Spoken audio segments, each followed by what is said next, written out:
So tell us some fun bear stories, just some, inside stuff that we would love to hear, like the one you told last time, that his kids were sitting here and he said, I don't think I've ever even told this story before. And his kids came up to me afterwards and they're like, how did you get him to tell that story? I don't know, but tell about the Walter Payton incident, would you? Let's just get this right out there in front. I think this is good. Well, the Payton story. If you know anything about Walter, he was a prankster. And, when I first met Walter, I watched him a few days, and finally I just said, Walter, I said, I know you're a great player, whatever, but I'm not a good guy to do pranks on. I said, please don't do that.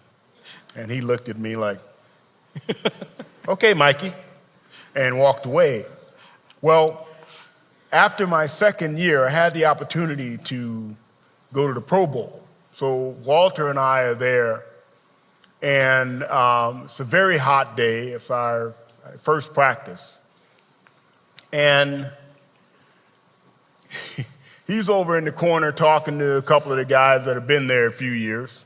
And I'm the new kid on the block. So says, hey, Mikey, you got to get ready, man. We got to go out here. Get your stuff on. So I get my stuff on, and my jock strap, something was a little different with it. I didn't know what it was. And so I'm outside, and I go out there early. I'm trying to get my mind right. All these guys, these guys that are earning the right to be there, all pros and all that. So I'm out there early, loosening up, warming up, kind of jogging around. And, it starts to get warm.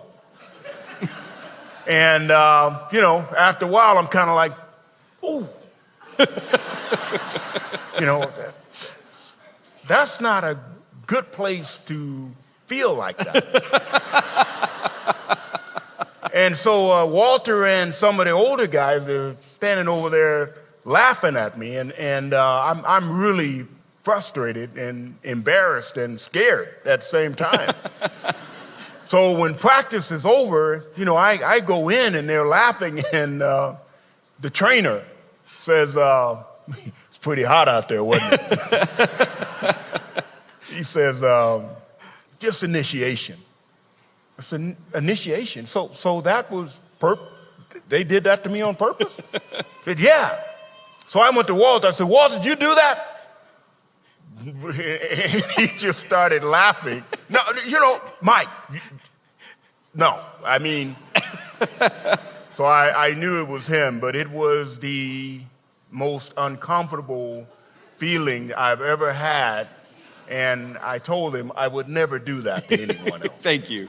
You're a better man than Walter. You should get the Walter Payton Award for being a better man than Walter Payton.